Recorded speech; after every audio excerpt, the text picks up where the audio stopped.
Pues vamos, son las 8 en punto, vamos a empezar. Entonces, si quieren escanear, los que puedan ahí escanear ese código. Y lo voy a poner un poquito más adelante por si entran más tarde algunos. Y vamos a presentar hoy un caso de un paciente con meduloblastoma. Es un paciente que operó el doctor Víctor Alcocer, pero no nos va a poder acompañar el día de hoy.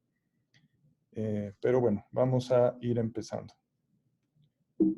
Entonces, es un paciente masculino de 43 años de edad, originario de Oaxaca, campesino, secundaria completa, diestro, etilismo cada fin de semana, hipertensión arterial sistémica sin tratamiento, y se le colocó un sistema de derivación ventrículo-peritoneal 3 meses antes de que llegara con nosotros al instituto. Su padecimiento actual lo inició hace 6 meses, refiriendo mareo, cefalea de predominio matutino, bifrontal con náusea, y más recientemente se agregó además también vómito. Posteriormente, un mes después, se agregó inestabilidad para la marcha, requiriendo ayuda para caminar, y finalmente presentó somnolencia y debilidad generalizada. Llegó con nosotros con un CORRAD-5, por lo cual fue referido a un hospital general, pero finalmente regresó con nosotros, ya que se resolvió el cuadro respiratorio, y llegó a urgencias por un deterioro del estado de alerta, somnoliento, con dificultad para la deglución y con cambios en el tono de voz, además de retención aguda de orina. A la exploración neurológica lo refieren en las notas somnoliento, con Glasgow de 14 puntos, nistagmus horizontal y vertical, pupilas de 2 milímetros con reflejos fotomotor y consensual presentes, hemiparesia 4 de 5 izquierda con Babinski, igual del lado izquierdo, Hoffman y Tromner positivos derechos.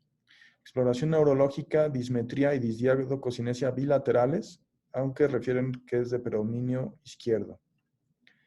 Entonces, alguien que quiera comentar un poco sobre el diagnóstico sindromático, topográfico, etiológico. Ya sabemos, por supuesto, el etiológico, pero para hacer un poquito el ejercicio, ¿no? ¿Qué síndromes podemos integrar? Creo que estaba por ahí José Carlos, ¿no?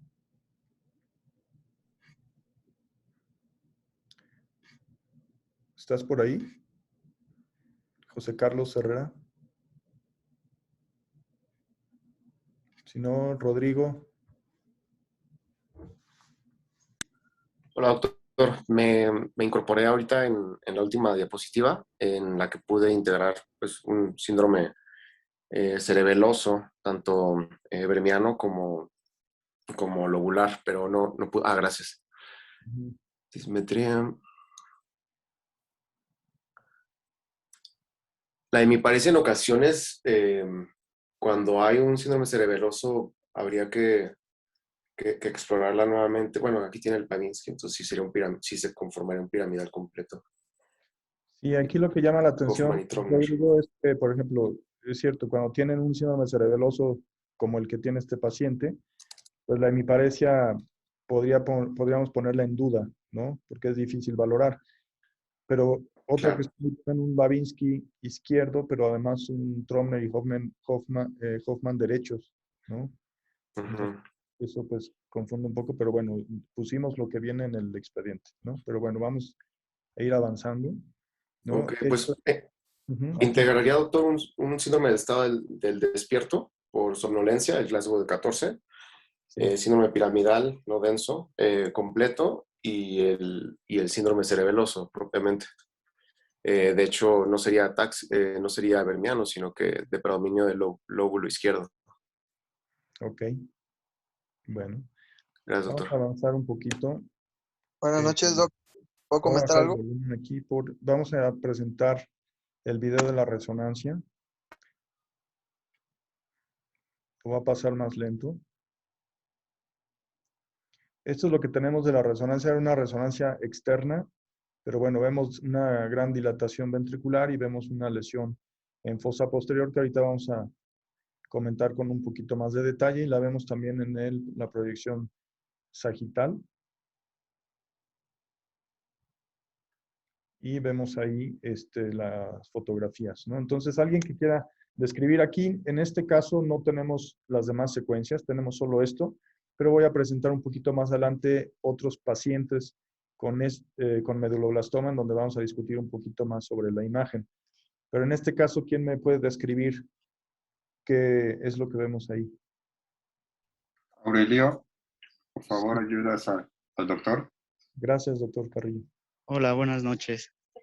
Estamos viendo una resonancia magnética ponderada en T1, donde observamos una lesión hiperintensa localizada en el cuarto ventrículo que prácticamente lo está obliterando y está causando de forma secundaria la dilatación ventricular del sistema supratentorial.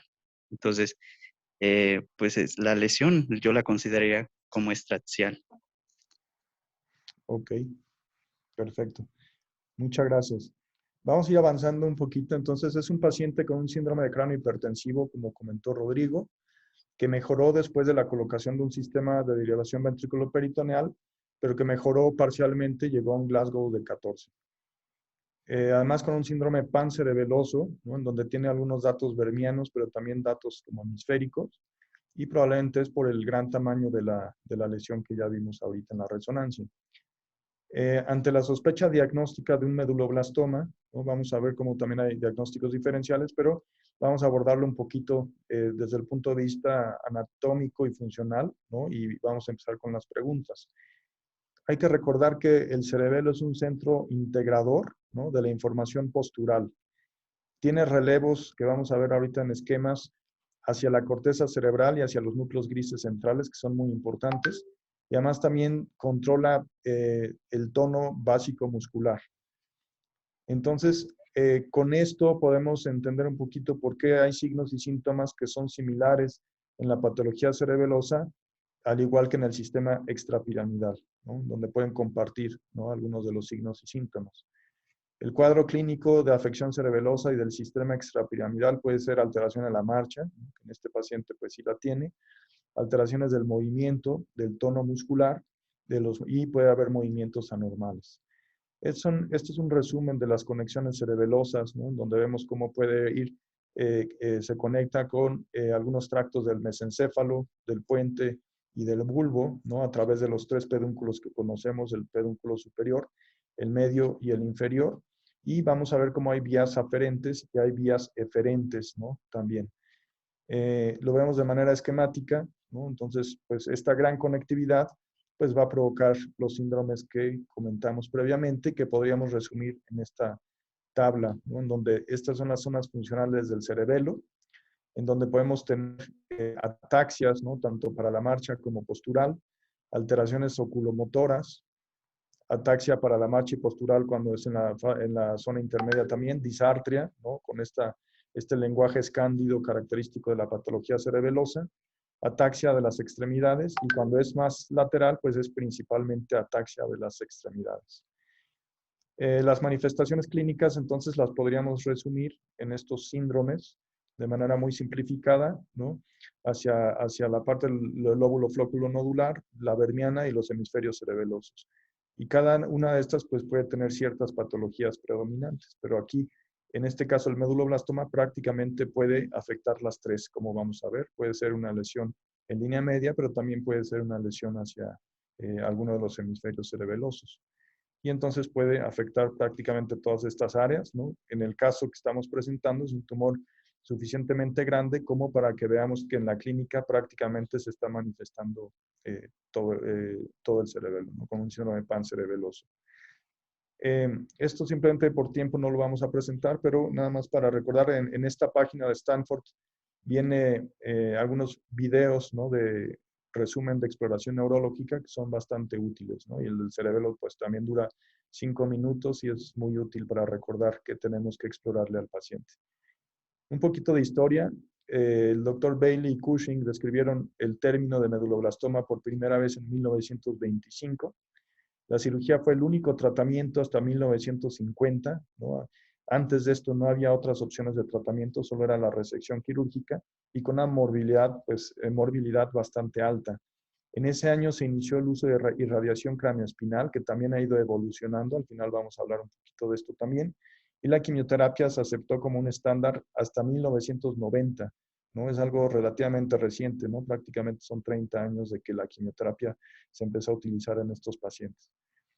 En cuanto a la epidemiología, pues corresponde al 30%, que es un porcentaje bastante alto en tumores pediátricos. Cuando roten en pediatría van a haber muchos pacientes con medulloblastoma. Corresponde al 7 al 8% de todos los tumores cerebrales y tiene una frecuencia de 1.5 a 2 casos por 100.000 habitantes, ¿no? Es una enfermedad relativa o un tumor relativamente raro y con un pico de incidencia principalmente en la infancia, entre los 5 y 7 años, pero puede ocurrir en adultos, como son los que hemos tenido recientemente. Hemos tenido varios pacientes con medulloblastomas.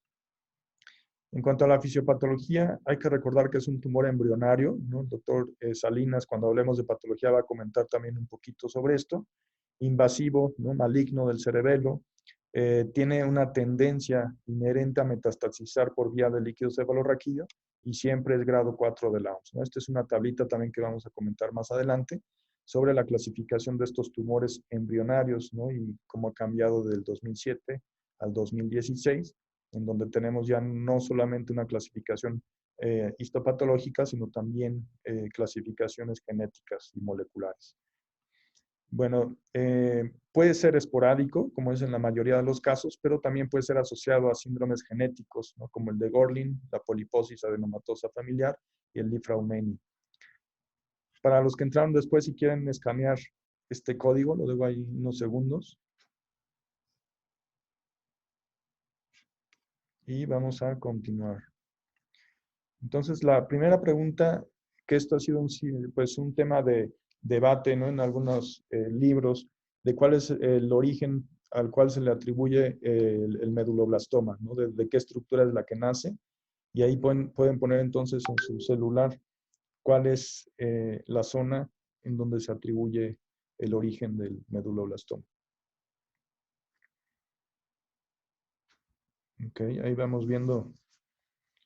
Algunos lo están poniendo hacia la zona vermiana, que esta sería la zona vermiana. Algunos probablemente esto más bien es a nivel hemisférico, ¿no? Y algunos, la mayoría, bueno, aquí ya lo pintaron también.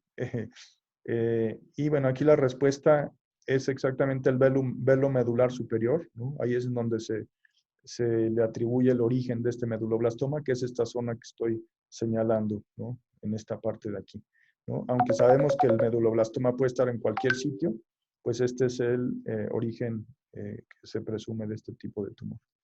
Entonces vamos a pasar ahora al diagnóstico, ¿no? Etiológico y de diseminación, ¿no? Ya tenemos un paciente con un síndrome cerebeloso. Generalmente llegan con una imagen ya que puede ser inicialmente una tomografía simple, a veces ya vienen contrastadas y a veces vienen con resonancia magnética, que idealmente deben de tener al menos T1 simple con contraste T2 FLAIR y la difusión que podría ser de cierta utilidad. Ahora aquí otra pregunta va a ser ¿en qué momento debemos hacer una resonancia craneoespinal en el contexto de un paciente con un medulloblastoma? Y las opciones son al momento de la sospecha diagnóstica, después de confirmado el diagnóstico, después de la cirugía, que confirmemos que es un medulloblastoma, cuando haya síntomas y signos focalizadores hacia la médula espinal o ninguna de las anteriores. Aquí vemos cómo la mayoría está poniendo que es después de confirmado el diagnóstico histopatológico. Sí, No nos adelante. estamos viendo. ¿Perdón? No estamos viendo las votaciones, doctor. ¿No? A ver, voy a dejar de compartir un segundito. Y voy a compartir otra vez.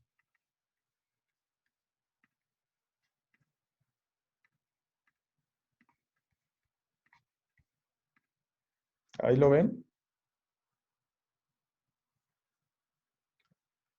¿Ahí se está viendo? Ya. Ya se ve, Doc. Ok, gracias. Bueno, entonces vemos cómo la mayoría está poniendo que es después de confirmado el diagnóstico histopatológico, ¿no? Pero vamos a ver, vamos a avanzar un poquito, cómo realmente las recomendaciones son hacer ante la sospecha diagnóstica, entonces hacer un estudio craneoespinal desde el principio, desde antes de operar al paciente. Esta es una recomendación que a veces no la seguimos. ¿Por qué? pues por cuestiones de que se saturan los equipos, pues es difícil. Bueno, el tiempo que ocupa hacer un neuroeje, por supuesto, es mucho y tenemos saturados los equipos y a veces es imposible hacerlo, ¿no? Sin embargo, la idea que sí debemos de tener en mente es que cuando se pueda hacer, idealmente hay que hacer un estudio preoperatorio craneoespinal, ¿no? Si alguien quiere interrumpir, adelante, ¿no?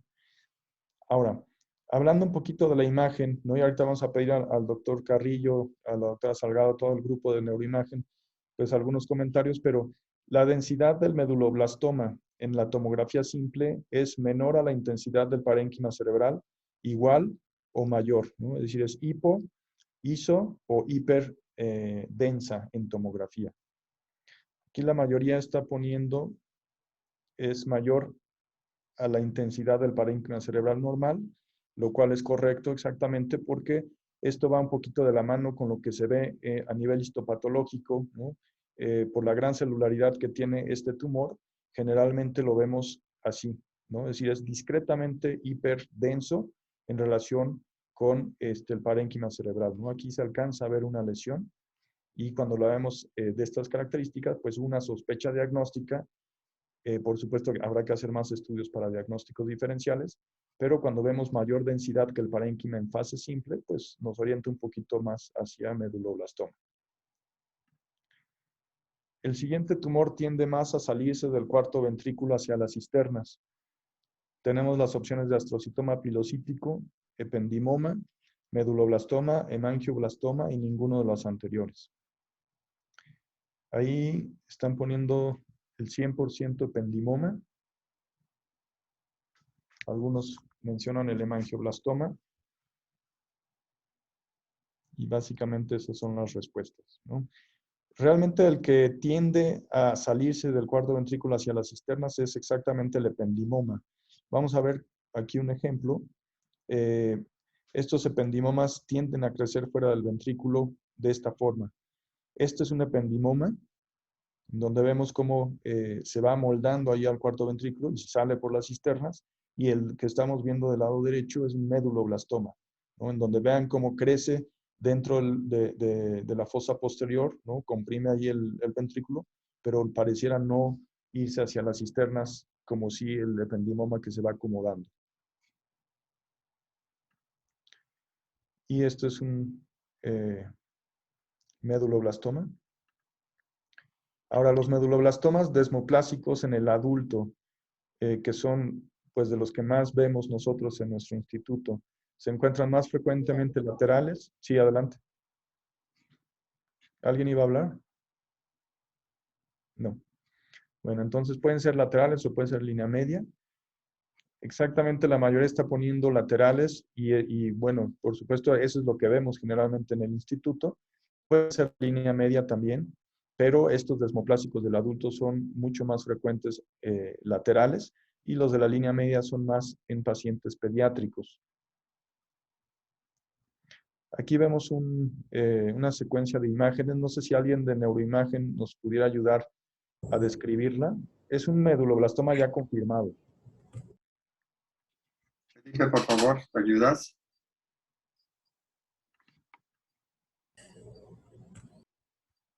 Alejandro.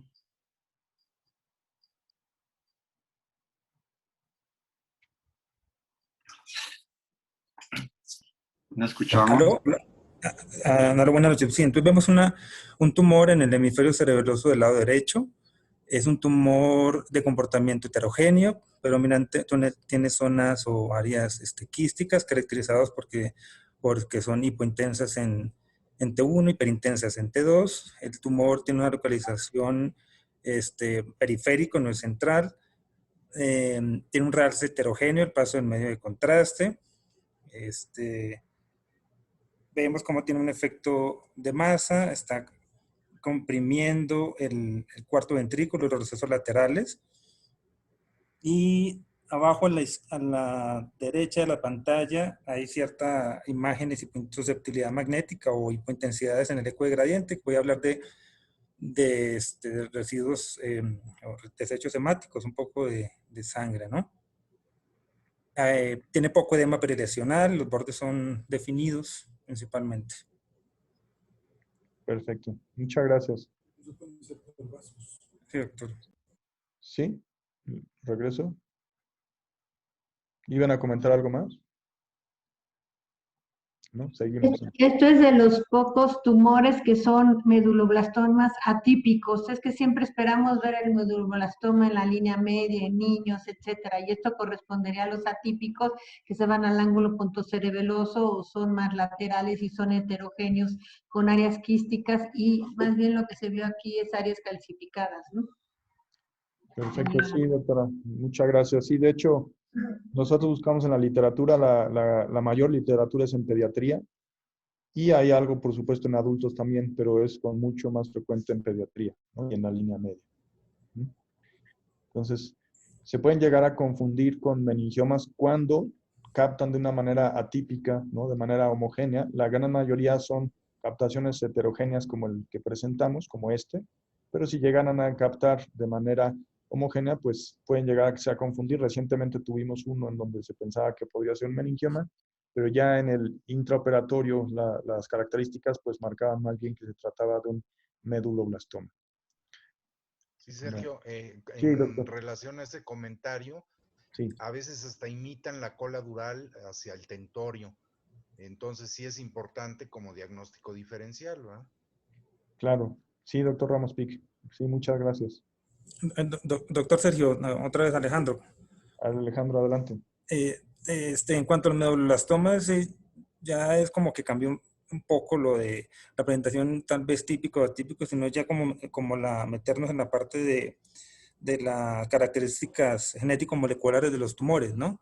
Entonces, ya por imagen podemos orientarnos a si es un Sony Hedgehog, un grupo 3, un grupo 4, un Whistler más o menos, ¿no? Ya en la literatura se dice qué características tiene cada uno, ¿no?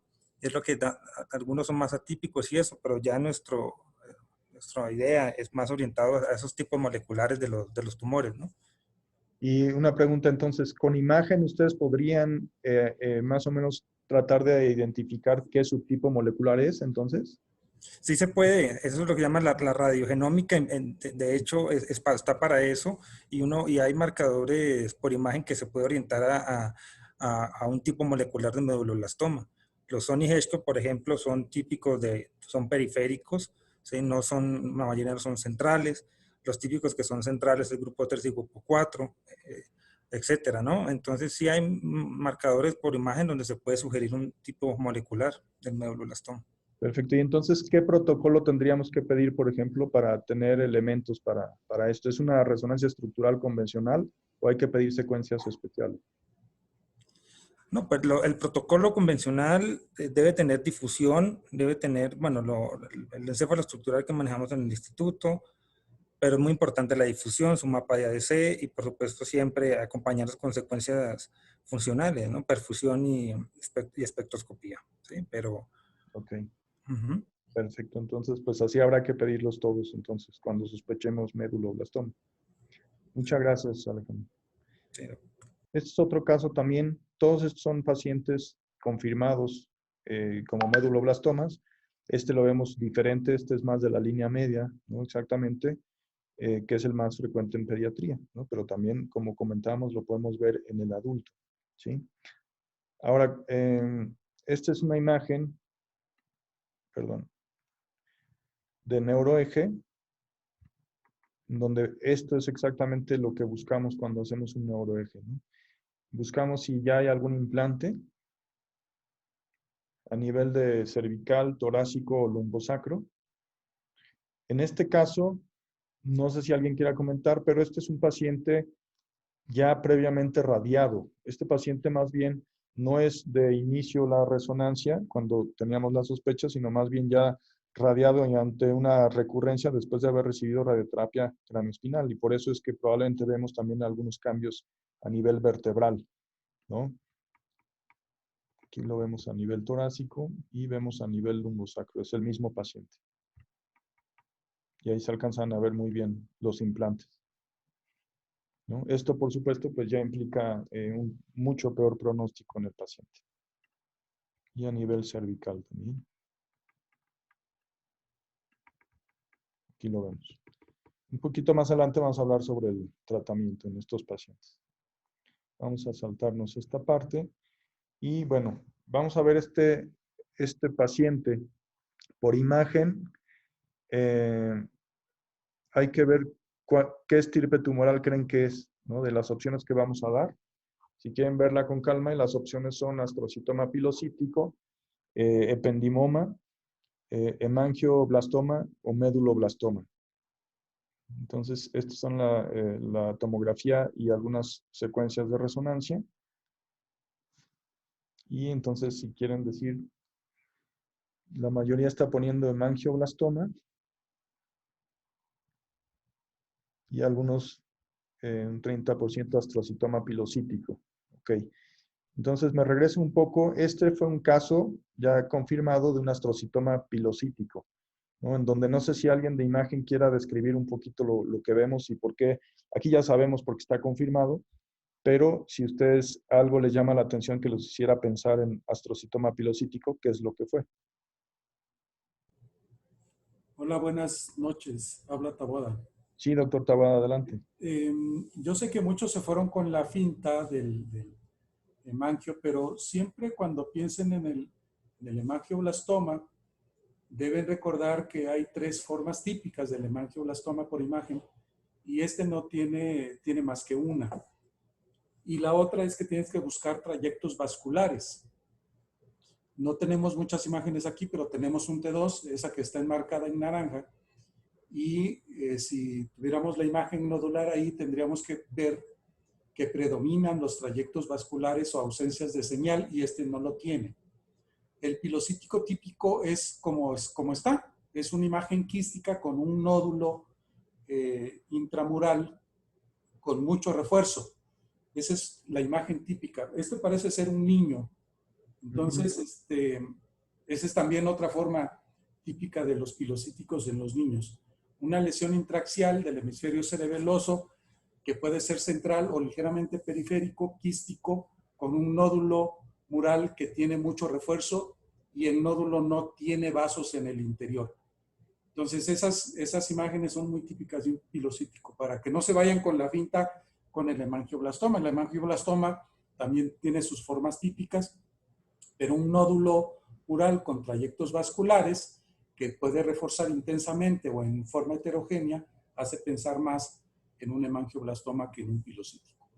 Sí, muchas gracias, doctor Taboada. Este tipo de análisis preoperatorio es importantísimo, ¿no? Porque no es lo mismo operar a un paciente con un astrocitoma pilocítico, en donde el sangrado esperado va a ser muy poco, a un paciente con un hemangioblastoma, en donde generalmente sangran mucho, ¿no? Y uno tiene que cuidar, digo, en ambos casos la técnica quirúrgica, pero pues tiene que estar preparado con paquetes globulares, etcétera, ¿no? Y este caso, pues, si me permites interrumpirte un momentito, claro, para concluir el comentario. Sí, si ustedes llegan a tener la sospecha, y ahí la interacción con el neuroradiólogo es muy importante, porque si hay sospecha de hemangioblastoma, háganle una angioresonancia o un angiotac para buscar los vasos nutricios. Acuérdense que van a haber vasos nutricios grandes en los hemangioblastomas. Entonces es muy fácil diagnosticarlos en ese sentido. A nosotros nos tocó, al doctor Carrillo, a la doctora Perla, a mí, nos tocó hacer las angiografías aquí en el instituto para buscar los vasos nutricios en los hemangioblastomas, cuando hacíamos angiografía diagnóstica, para que el cirujano entrara con todas las de la ley al quirófano, como lo estás comentando correctamente, de entrar con todos los paquetes globulares o la sangre suficiente, ¿no?, para el quirófano. Entonces, la recomendación es que si hay sospecha por imagen, pues háganle un complemento de angiotomografía o angioresonancia. Perfecto, muchas gracias, doctor Taboada. Sergio, otra vez Ramos. Sí, doctor Ramos Pic. Sí, y aprovechando el comentario del doctor Taboada, también recordar que un hemangioblastoma es susceptible de embolizarse preoperatoriamente, que redondea el comentario de la angiografía diagnóstica cuando se hacía, y ahora pues se puede iniciar la búsqueda de esto con la angiotac o la angioresonancia. Claro, sí, doctor Ramos Pic, perfecto. Si es una opción ante la sospecha de un hemangio, pues embolizarlo, ¿no? Bueno, aquí la mayoría puso hemangioblastoma, por lo que comentó el doctor Taboada, pero es cierto, en este caso fue un astrocitoma pilocítico y entonces hay que hacer un análisis pues de la imagen. Ahora vamos a ver este otro caso y es el mismo ejercicio. Aquí hay que poner qué les parece. Lo dejo un ratito para que lo vean. Y de las opciones que tenemos, qué les parece? Si quieren que me regrese, me avisan. Ahí el 100% está poniendo meduloblastoma. Bueno, ya algunos ponen ependimoma. Casi la mitad de ependimoma. Bueno, la mayoría puso meduloblastoma. Me regreso un poco otra vez. Aquí esta es la imagen. Y pues sí, esta es una imagen de un meduloblastoma de la línea media, ¿no? En donde vemos, a lo mejor no son las mejores fotos, pero bueno, aquí vemos la fase simple del T1 y aquí vemos la captación de contraste de manera heterogénea, como se comentó en el caso previo de un meduloblastoma.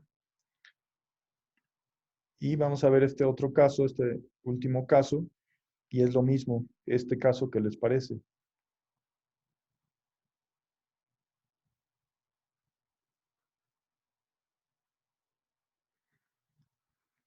Hemangioblastoma, la mayoría, bueno, todos están poniendo hemangioblastoma, lo cual es correcto. No sé si nos puedan ayudar otra vez para describir un poquito por qué es un hemangioblastoma por imagen.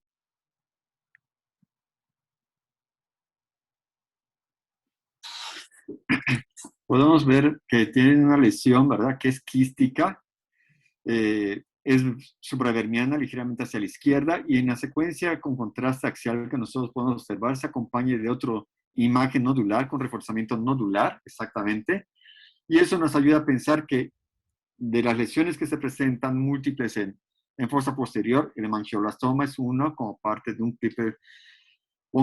Klippel-Lindau, ¿verdad? Y podemos ver cómo en los globos oculares también se ven alteraciones por la presencia de hemangiomas en la retina, ¿no? Entonces, todo eso incluye un apoyo para pensar que es un hemangioblastoma como tal. Perfecto, muchas gracias, doctor.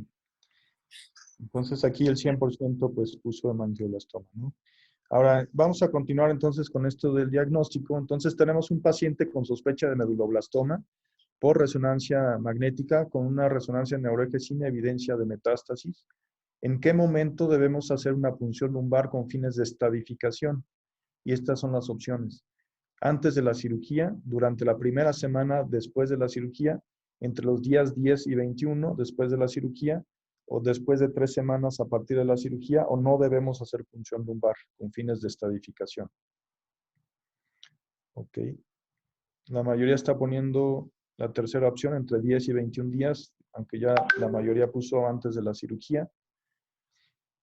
Bueno, antes de pasar a alguien de neurocirugía, ¿por qué antes de la cirugía no es una opción?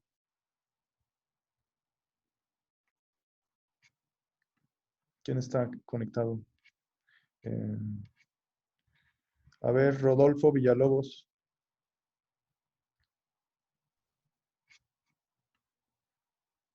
Doctor Daniel Ballesteros. Daniel, adelante. Pues puede ser porque realmente si es una lesión que tiene un efecto de masa y hacemos una punción lumbar, pues tenemos un riesgo de que el paciente pudiera tener una herniación, ¿no? Realmente, o sea, si lo tomáramos en ese aspecto, es lo Exactamente. que se me ocurriría. No, así es. Digo, con la imagen, por ejemplo, del caso que estamos presentando, el caso principal, pues si ustedes le hacen una punción lumbar, es muy probable que presente una herniación, ¿no? Amigdalina, ¿no? Y puede incluso fallecer el paciente. Con un cráneo hipertensivo de fosa posterior, pues es una contraindicación para una punción lumbar, ¿no? Y tenía también una hernia ascendente, el paciente. Sí, O sea, tenía la de abajo y también la de arriba. perfecto. Gracias, doctora.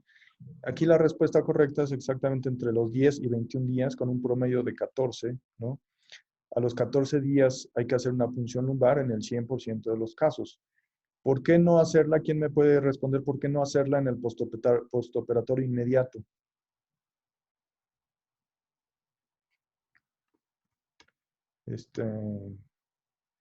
¿Quién está?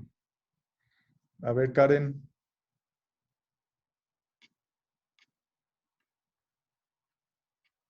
Si estás por ahí, Karen.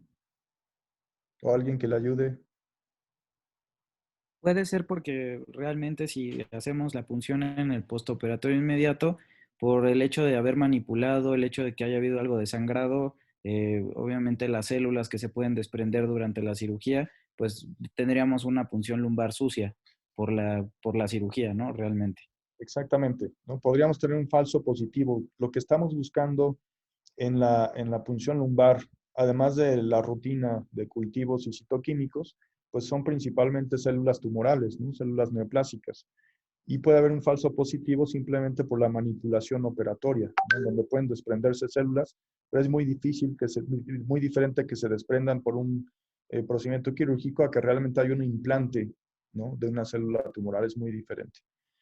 Entonces, es a los 14 días postoperatorios o entre el 10º y el 21º día postoperatorio.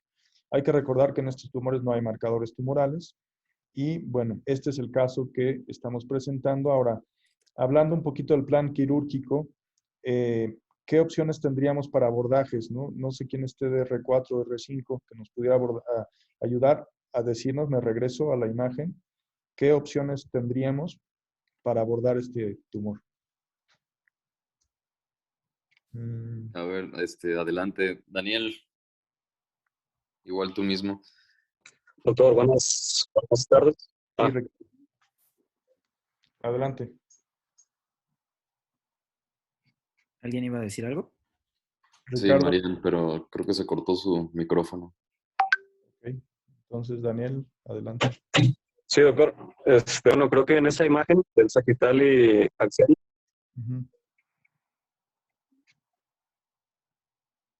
No te escuchamos. Sí, se sigue cortando mucho.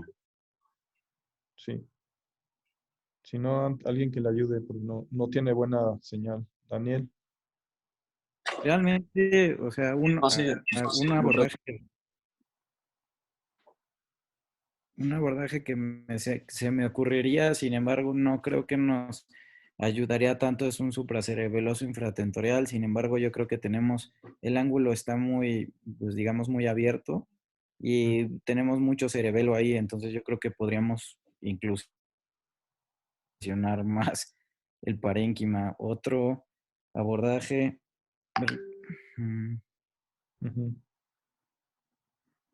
Gerardo, yo creo que un telovelar no creo que nos quedaría mucho porque no está hacia el cuarto y también no podríamos quitar la mayor parte de la lesión.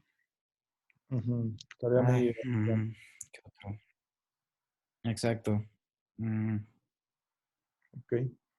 Por línea media. Gerardo Quinto, algo que pudieras ayudarnos, ¿qué otra opción hay?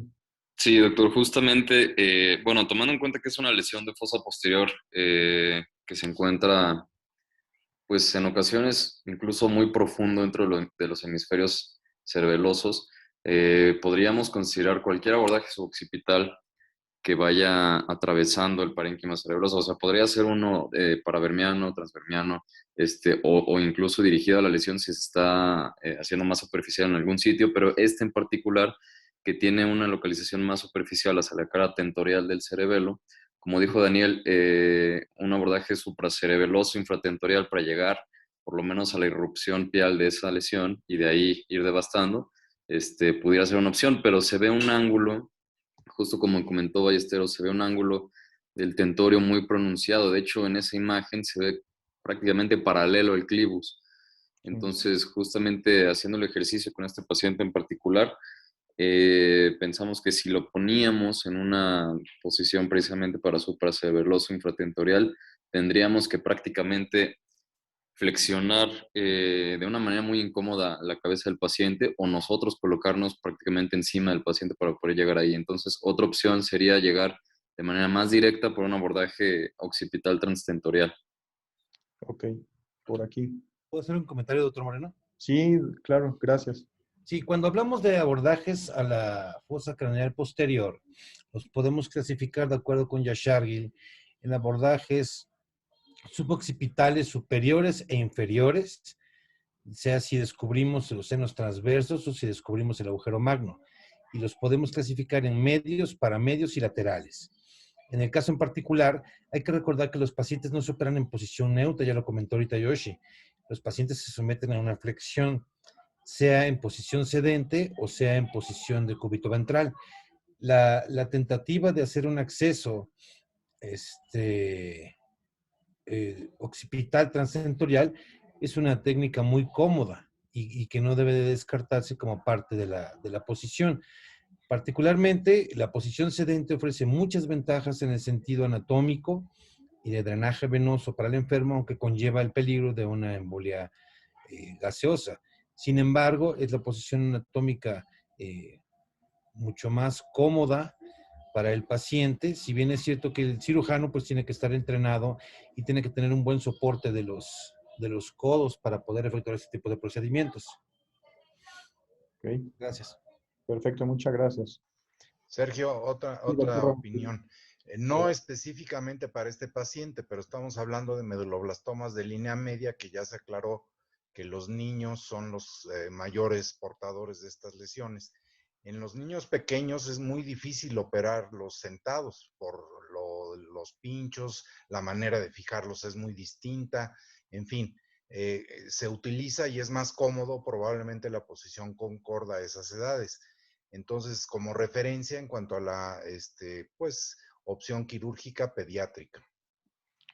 Perfecto, muchas gracias, doctor Amuspic.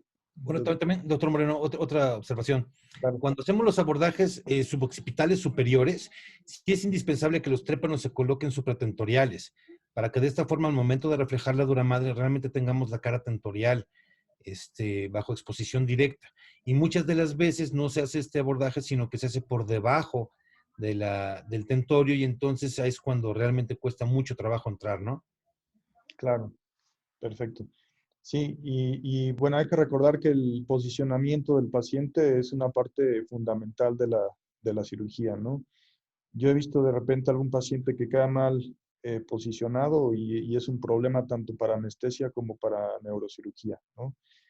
Entonces, en este caso, este es un esquema, ¿no? Aproximadamente, Gerardo Guinto entró a la cirugía, ¿no? No sé si quieres comentar sobre este esquema y pasamos a los videos. Sí, doctor. Pues justamente tomando todo lo que acabamos de mencionar en cuenta, decidimos entrar por un abordaje occipital transtentorial. En este caso, la flexión que se requiere para este acceso no tiene que ser tan pronunciada como para un supracerebroso infratentorial, sobre todo con la pendiente tan marcada del tentorio. Entonces, justamente hicimos localizamos inicialmente los senos, la proyección de los senos, y proyectamos una incisión muy similar a la que se ve en ese diagrama, precisamente manteniendo una craniotomía supratentorial, exponiendo también, o por lo menos parcialmente, los senos, tanto el sagital superior como el transverso ipsilateral.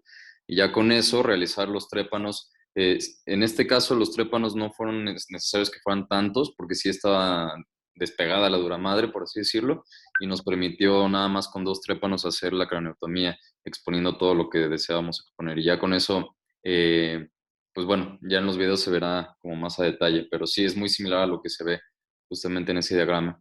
Y en esta fotografía justamente es lo que tomamos en cuenta, porque si uno traza una línea siguiendo la línea del tentorio o proyecta el corredor supracerebroso infratentorial, justamente es una posición muy incómoda tanto para el paciente como para el cirujano.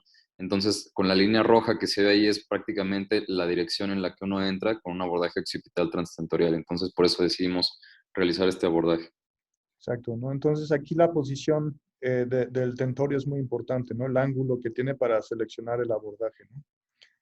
Estos son otros casos, ¿no? de la literatura, ¿no? En donde se hizo el mismo abordaje que hicieron para este paciente, ¿no? Un occipital transtentorial, y vemos cómo son lesiones pues prácticamente en la misma localización y que permite entonces resecciones amplias, ¿no?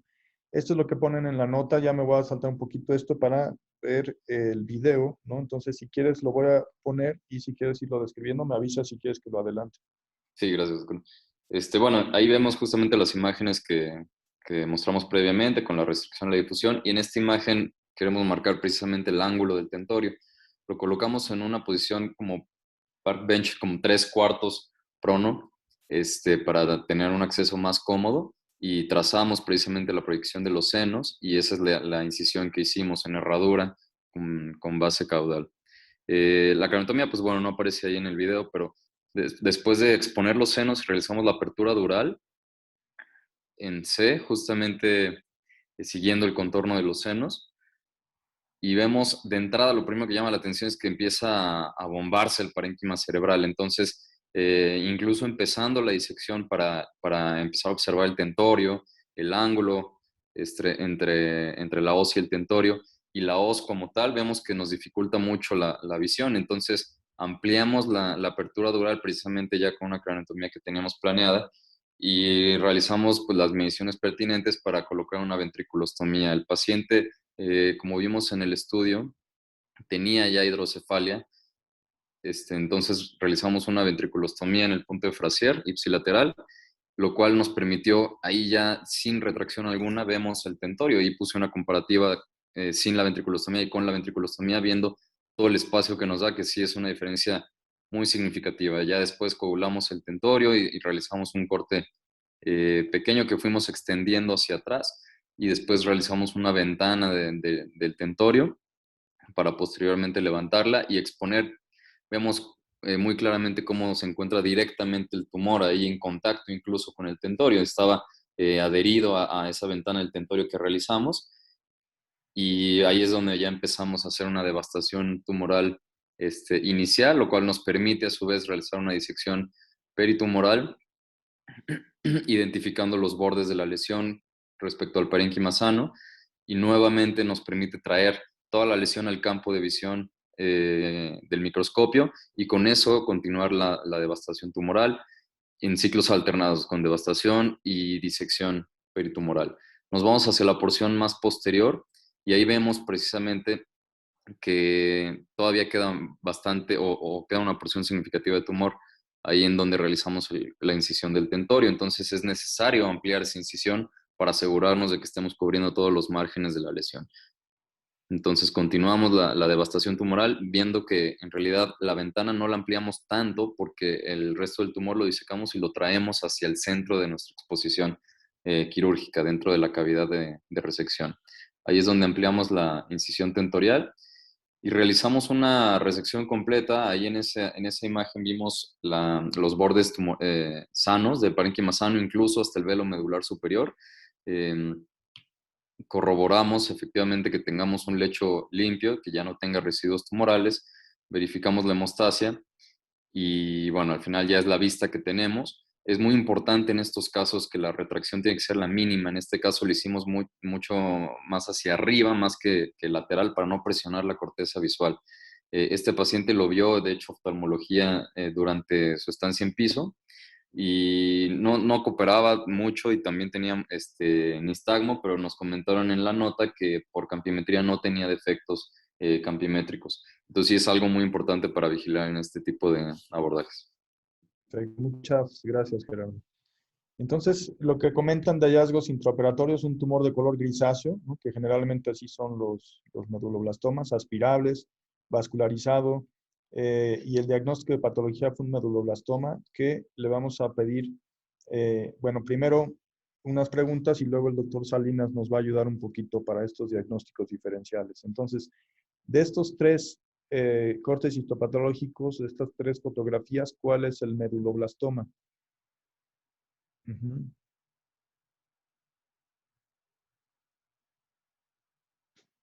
Entonces ahí estamos viendo, la mayoría está poniendo la de hasta abajo, algunos la de medio, y uno puso arriba. Ok, entonces vamos a ver cómo el meduloblastoma es exactamente en donde están poniendo la mayoría, que es este. Y no sé si doctor Salinas nos puede ayudar un poquito a ver qué ven en cada uno de estos. Claro que sí, buenas noches. Bueno, vamos a ver aquí que el astrocitoma pilocítico, bueno, es un glioma de bajo grado, tiene este aspecto fibrilar.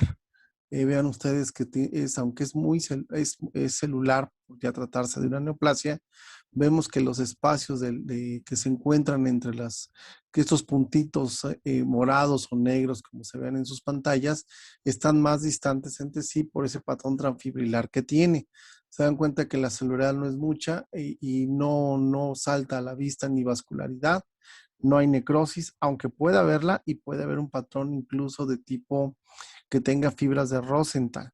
Esto no es un dato de malignidad. En el caso del ependimoma, que es la imagen de abajo, vean ustedes que está formando esas estructuras que se conocen como pseudo rosetas. Bueno, aunque parece que son más bien, sí son pseudo rosetas, porque tienen un vaso sanguíneo. Estas son rosetas verdaderas.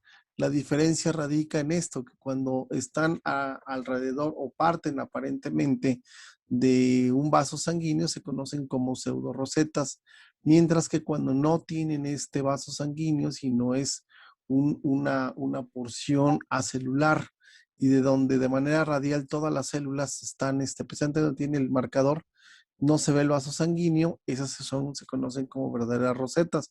Son más comunes las pseudorosetas que las rosetas en el ependimoma. El méduloblastoma cae en la categoría que hace muchos años se conocía como tumores de células pequeñas, redondas y azules. En este tipo de células, pues la característica más importante es que hablamos de células tipo embrionario. Esto está connotado, vean ustedes que primero son tumores muy celulares, densamente empaquetadas, no hay una diferenciación, parecen más a los tumores tipos blásticos que se presentan, por ejemplo, en riñón o los neuroblastomas de otras partes extra sistema nervioso central. Tienen la relación núcleo-citoplasma 1:1, tienen una cromatina muy gruesa, muy firme, y esto los puede confundir con linfomas, incluso adenocarcinomas metastásicos de pulmón de células pequeñas, que serían los diagnósticos diferenciales. Perfecto, gracias. Aquí tenemos algunos otros cortes, doctor, no sé si quiera. Claro que sí, esto pues un clásico patrón sincicial, porque parece que todas las células están fusionadas entre sí, como si fuera una sola sábana, y generalmente este patrón sincicial nos habla de esa desdiferenciación. Tenemos aquí las mitosis, tiene una gran cantidad de mitosis, son tumores con una alta proliferación, por eso también están en la categoría de grado histológico 4, y vemos que, bueno, en este caso es un meduloblastoma clásico, no es desmoplásico porque los espacios que debería haber entre células estarían ocupados por tejido fibroconectivo, que no es el caso. Muy bien, doctor. La inmunistoquímica, para proteína glial fibrilar. El libro de la OMS marca que más o menos entre un 10 y un 30% puede ser focal y positivo para proteína glial fibrilar. El resto puede haber estas zonas que son negativas y bueno, pues es un marcador junto con sinaptofisina S100-NEO1. Esto es importante saber que tiene marcadores más neuronales que gliales. O sea, este tumor está más hacia el polo neuronal que hacia el polo glial, a pesar de ser un tumor de estirpe histológica del neuroepitelio parecido a los astrocitomas. Las fibras reticulares son muy importantes para poder separarlo de otros tumores, como son los tumores embrionarios, y se le llama desmoplásico porque todas estas rayitas como entre verde y negras que se ven son fibras reticulares propias del intersticio o estroma de tejido fibroconectivo, y vemos cómo se ven estos nódulos, esto claro que se ve entre estas rayitas negras, que acá efectivamente el doctor lo está señalando muy bien. Vean cómo si entrecierran los ojos se ven como unas islas de células con un citoplasma más claro, y alrededor esta pequeña trabeculación de tejido fibroconectivo. Y bueno, pues es un acercamiento, el medulloblastoma de células grandes. Esto ya nos habla primero, vean esos que se parecen como gusanitos que se ven aquí, y estas otras que parecen como arañas. Muy bien, aquí, ándale, aquí mero, y todos los que parecen gusanos. Estos nos habla del alto índice mitósico que tienen estas células. Vean que aquí el tamaño de la célula es más grande, tiene una mayor cantidad de citoplasma, y la presencia de nucleolos. Eso es algo muy importante que uno debe ver como patólogo. A diferencia del clásico, por ejemplo, que todo el núcleo se ve muy oscuro, aquí sí se alcanzan a ver esos nucleolos finos y pues todo esto nos habla precisamente de esta variante. Los cuerpos apoptósicos, aquí vemos uno como que sube a sus 12, doctor, y tienen un halo blanco alrededor, ese es un cuerpo apoptósico. Otro como a las 2, 3, efectivamente también es otro cuerpo apoptósico que habla precisamente de esta gran proliferación y muerte de estas células. Sí. Entonces, bueno, en patología, entonces ya el doctor Salinas nos comentó lo que buscamos en los meduloblastomas. Me voy a saltar un poquito este texto, pero hay que hablar entonces de la patología. Hay 4 tipos histopatológicos, que son los que describió el doctor Salinas ahorita: el clásico, el de células grandes o anaplásico, el desmoplásico nodular y el que tiene extensa nodularidad, ¿no? Pero hay que recordar también, bueno, no sé si quiera comentar esto, doctor, o me salto. Si gusta saltárselo, es más o menos lo que ya vimos, doctor. Sí. Lo voy a saltar a nuestro caso, que es este. Bueno, pues aquí prácticamente tenemos aquí, perdón por el error de es un patrón sincicial, este mismo patrón que ya vimos en las imágenes clásicas, y vean cómo se trata de un tumor muy celular, de células muy oscuras, muy hipercromáticas, con una moderada atipipleomorfismo, y bueno, pues esta característica de esos núcleos muy hipercromáticos. La que sigue, doctor, por favor. Bueno, aquí tenemos una roseta de Homer Wright. Entonces, vean ustedes cómo está alrededor de los vasos sanguíneos, todas las células empacadas alrededor de ellas, esas formas tan poliédricas que tienen, que se pueden ver en este estroma. Precisamente, vean cómo puede hacer filas, puede hacer estos pequeños nodulitos, pero esa característica de los núcleos grandes, con una gran hipercromacia nuclear, la presencia de cuerpos apoptósicos que se ven aquí con este pequeño halo. La siguiente, doctor. Y vean cómo aquí las células redondas y pequeñas, en la imagen de la izquierda, vean que estas células muy redondas, muy separadas entre sí, el deber del patólogo es diferenciarlas, obviamente, de un linfoma primario o metastásico, por ese gran parecido que tienen. Claro, la clínica y la información que nos proporciona el cirujano, pues básicamente nos hace sospechar de la neoplasia. Sin embargo, cuando estas células ya se encuentran en un patrón más desmoplásico, como es la imagen de la derecha, vean que tienen estas formas como poliédricas, como geométricas y como que están amoldadas entre sí como si fueran tabiques irregulares o losetas irregulares. Esto ya prácticamente nos descarta el linfoma, porque aún en un patrón desmoplásico, el linfoma en las células siguen siendo redondas, aquí ya no. Entonces ya hay que pensar en tumor de tipo embrionario versus un tumor de células pequeñas metastásico de otro sitio. La siguiente. Y bueno, esta es la inmunohistoquímica, en la que está señalando el doctor, es una proteína glial. Como les decía, son muy focales, son algunas células, otras no. En la imagen de abajo tenemos a lo que es la proteína S100, mientras que la imagen de la derecha, vean ustedes que la sinaptoficina y el NEU-N, que son marcadores más de tipo neuronal, son prácticamente positivas en más del 80% del tumor. Perfecto. Muchas gracias, doctor Salinas. Entonces, el diagnóstico final fue un tumor embrionario del tipo meduloblastoma, NOS, Not Other Specified, porque no tenemos actualmente la opción nosotros de tener diagnósticos moleculares y genéticos, ¿no? Y bueno, esta es la descripción exactamente. No sé si quiera comentar sobre los tumores embrionarios, doctor, ¿algo? Sí, pues bueno, nada más para, de acuerdo al libro de la OMS 2020, perdón, sí, el 2017, que fue la última versión, pues los define como un tumor neuroepitelial embrionario, efectivamente, como ya hablaron en toda la exposición, asociado a cerebelo o tallo cerebral en la parte posterior, están densamente empaquetadas, son células pequeñas, redondas, indiferenciadas. Casi no hay pleomorfismo, y lo que mencionábamos hace rato, el alto índice mitóxico da un tumor de grado 4 a pesar de que no hay tanto pleomorfismo. y comparte este grupo con otros tumores embrionarios, son el méduloblastoma y los tumores embrionarios. Uno de los criterios histopatológicos es porque el tumor embrionario es positivo para fibras reticulares, el méduloblastoma es positivo y el embrionario es negativo.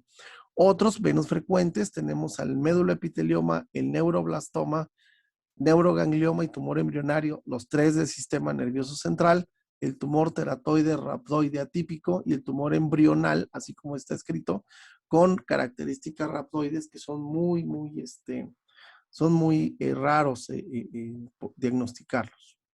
Perfecto, muchas gracias, doctor Salinas. Muy bien.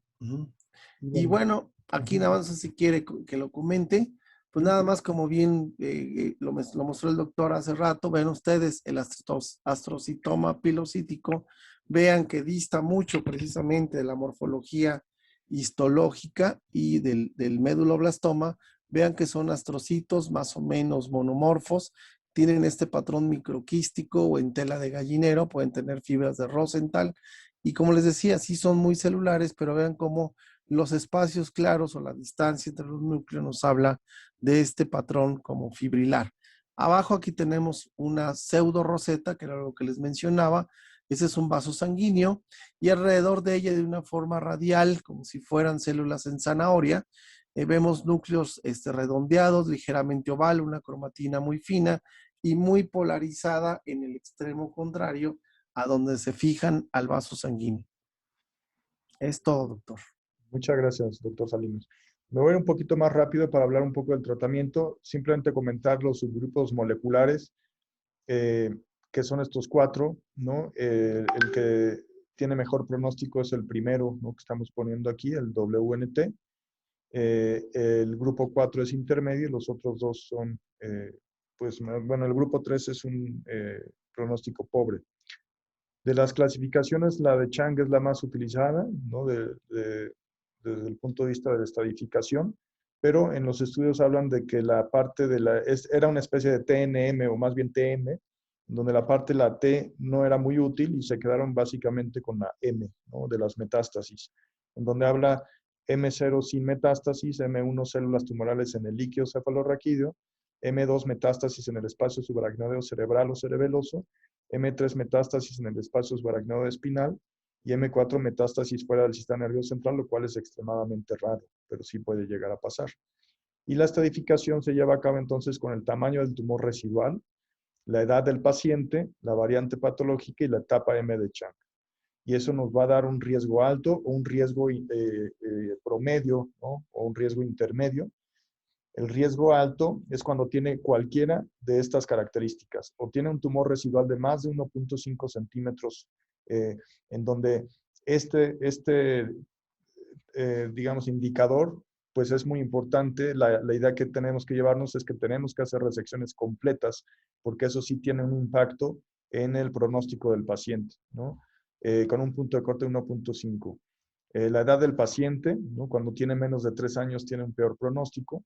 Cuando tiene una variante patológica de células grandes o anaplásico y con una etapa M de Chang de M1 a M4. Cualquiera de estos los cataloga al paciente en un riesgo alto y cuando no tiene ninguna de estas, pues es un riesgo intermedio o riesgo promedio. El tratamiento, pues los corticosteroides pueden ayudar un poquito para paliar algunos síntomas. Sin embargo, la cirugía, pues es lo más importante de manera inicial. Uno, para resolución de la hidrocefalia, cuando llegan con hidrocefalia, como en este caso ya se había resuelto unos meses antes de llegar con nosotros, se puede hacer la resolución de la hidrocefalia desde un inicio con un sistema de derivación ventrículo-peritoneal o una tercera ventriculostomía endoscópica, pero también se puede poner una ventriculostomía de manera transitoria si pensamos que al quitar el tumor vamos a solucionar el problema y entonces lo vamos a dejar ya sin un sistema permanente, o esperar a la cirugía si es que es una hidrocefalia, digamos, subaguda y que permite entonces esperar a la cirugía. Y la cirugía pues tiene que ser una resección máxima. Luego viene la radioterapia, ¿no?, en donde la radioterapia pues generalmente es cráneo espinal. Hay varias técnicas. La intensidad modulada minimiza la radiación a los órganos de riesgo Y la quimioterapia se puede utilizar como radiosensibilizador, ¿no? Ahorita vamos a ver unas guías en donde habla sobre esto. Y las dosis, 23.4 grays para el riesgo promedio y 36 grays para el riesgo alto, con un incremento al hecho tumoral para llegar o escalarlo hasta 55.8 grays. Y si tenemos protones, pues esa es la técnica ideal. Sin embargo, pues en México aún no tenemos, ¿no? Este es un esquema de un tratamiento que nosotros en el instituto hemos hecho algunos. Sin embargo, el equipo con el que contamos nosotros no es realmente ideal para esto. Es un equipo para radiocirugía, pero esta sería un poquito la idea de radiar un paciente cráneo espinal, ¿no? Y por el riesgo exactamente de diseminación por líquido, pues entonces se tiene que irradiar cráneo espinal a pesar de que no haya evidencia de enfermedad a nivel espinal, ¿no?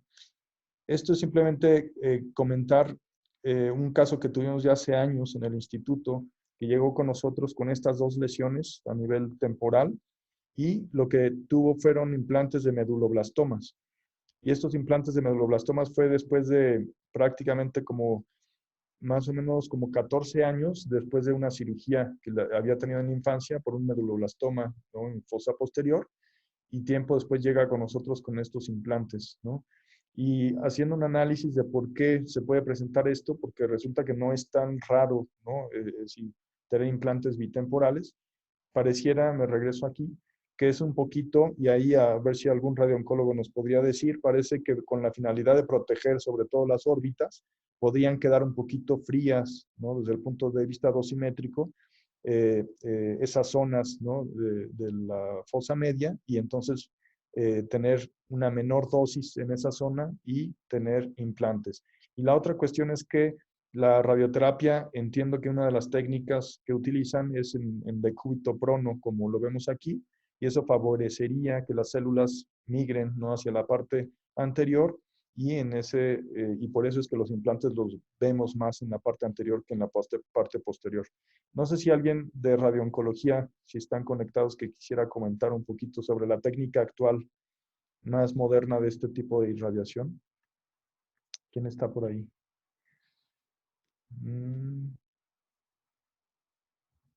No veo a nadie de radio. No. Buenas noches, doctor. Sí, adelante. Juan Carlos. Sí, Juan Carlos. ¿Qué tal? Bueno, tradicionalmente la técnica de radiación cráneoespinal se daba en dos partes. Primero el cráneo con dos campos laterales opuestos y un campo posterior al raquis. Aquí había una dificultad, sobre todo en el ángulo, en el punto donde se empalman los dos campos. Y que eso pues es de lo que más dificulta el otorgar el tratamiento con estas técnicas más, digamos que más antiguas. Actualmente, sobre todo con equipo como tomoterapia, nos permite otorgar el tratamiento continuo de cráneo espinal sin estos puntos de unión, que era lo que complicaba las planeaciones y otorgar el tratamiento previamente. Y que sería como donde la tomoterapia tiene un punto a favor, porque pues se otorga el tratamiento continuo, sin puntos de unión, donde se puede dosificar pues la prescripción, ¿no? Y pues también para comentar sobre los protones, como lo decía previamente, los protones aquí no se ve, pero la ventaja que nos otorgan es que la irradiación digamos, dispersa posterior al campo de tratamiento, que sobre todo en pacientes pediátricos, pues tiene gran ventaja porque se disminuye en gran medida la dosis que le llega a los órganos de riesgo. Y en este sentido, pues en pacientes pediátricos es muy importante, ¿no? Perfecto, muchas gracias, Juan Carlos. Sí. Entonces, me voy a saltar ya esta parte. Y finalmente, la quimioterapia también juega un papel importante. Invitamos al doctor Alberto González, no sé si está ahí, creo que no lo veo aquí en la lista. Entonces voy a avanzar un poquito más, pero bueno, estas son las opciones que se tienen. Pongo en rojo, bueno, más bien en naranja, el cisplatino, porque pareciera que esa es la primera opción de tratamiento. Y ya para terminar, estas son las guías, ¿no? En donde se intenta una resección máxima posible. Y el tratamiento adyuvante, pues dependerá si es de riesgo promedio, ya vimos los criterios para decir que es riesgo intermedio o promedio, o riesgo alto, y básicamente lo que cambia aquí es el tratamiento adyuvante, que si es de riesgo intermedio, pues puede permitir una dosis estándar o una dosis reducida de radioterapia, pero combinada con quimioterapia, ¿no? Principalmente cisplatino. Pero cuando es riesgo alto, pues generalmente es una dosis estándar y quimioterapia, ¿no? Es decir, es una dosis de radiación mayor y además sumado a quimioterapia. Y el pronóstico de sobrevida global en niños es del 50% al 60%. Bueno, dependerá del riesgo, si es riesgo promedio, por supuesto, viven más que si es un riesgo alto, ¿no? Esta sobrevida a 5 años. Esta sobrevida global, entonces, dependerá mucho, esta etapificación de Chang, pues algunos artículos hablan de que es muy importante, pero yo encontré algunos, por ejemplo, en donde la diferencia simplemente por la etapa de Chang del M no hace mucha diferencia. La diferencia es entre M0 y todos los demás, ¿no? No sé si alguien quiere hacer algún comentario final. Sí, yo, Sergio. Sí, doctor Ramos. Estamos hablando de ya recorrido el tema del meduloblastoma, que es un tumor altamente maligno, muy agresivo, y ya lo dijiste en tu inicio de la plática, definitivamente era de alta mortalidad en los primeros años de la neurocirugía. Y a diferencia del glioblastoma multiforme o el blastocitoma anaplásico, definitivamente se ha logrado una mejoría en el tratamiento y en el pronóstico de calidad de vida y sobrevida de estos pacientes. Yo creo que es muy gratificante para el neurocirujano actual poder ofrecer hasta curación a largo plazo de estos pacientes, sobre todo en edad pediátrica, que recordar que no es lo mismo tener una persona, con todo respeto y con todo lo que se calificaría ético, una persona de 80 años con un glioblastoma multiforme, ¿cuántos años va a vivir? ¿Qué calidad de vida va a tener? O un niño de 3 años, 4 años, 5 años, que tenemos la obligación, pues, de buscarle la mayor sobrevida posible. Afortunadamente aquí sí, los tratamientos coadyuvantes, como ya también lo mencionaste, no la cirugía era la que hacía este beneficio, pero es parte importante, como ya se mencionó, de un periodo de tratamientos que deben de llevar un protocolo muy bien establecido a lo largo de los años para poder ofrecer el mejor resultado quirúrgico, el mejor resultado diagnóstico y el mejor resultado coadyuvante con radioterapia y quimioterapia. Ese es realmente el comentario que quiero hacer en cuanto al beneficio que se ha logrado con el tratamiento de estos tumores. Perfecto, muchas gracias, doctor Ramos Pic. Gracias. ¿Alguien más? Sí. Doctor Gómez Amador. Yo quiero retomar nuevamente el acceso quirúrgico, felicitar al equipo, creo que fue una excelente decisión, entrar a un abordaje, entre comillas, no convencional, evitando las dificultades que puede tener un abordaje supracerebeloso infratentorial. Creo que esto es algo muy importante porque denota que se hizo un análisis preciso del abordaje quirúrgico que se tenía que emplear en este caso, y que, aunque a lo mejor por humildad no lo comentaron, pero es quizá una de las partes más importantes del tratamiento quirúrgico que podemos ofrecer a un paciente, ¿no? Una planeación adecuada, establecer la mejor ruta, la mejor estrategia, y creo que lo hicieron de una forma excelente. Muchas felicidades. Sí, muchas gracias al doctor Gómez Amador. Sí, sin duda la planeación quirúrgica es fundamental, ¿no? Si algo empieza mal planeado, seguramente va a terminar mal, ¿no? ¿Alguien más quiere comentar algo? Si no, ya nos despedimos, ya son 9:15. Y agradezco a todos, ¿no? Doctor Gómez Amador, al doctor Ramos Pic, el doctor Arriada también está por ahí, a todos los adscritos, ¿no? De neuroimagen y de patología. Y gracias a todos los que se conectaron. Mañana les mando el tema del próximo jueves y para que se conecten. Muchas gracias a todos. Buenas noches. Gracias, doctor. Buenas noches. Muchísimas gracias. Buenas noches. Gracias.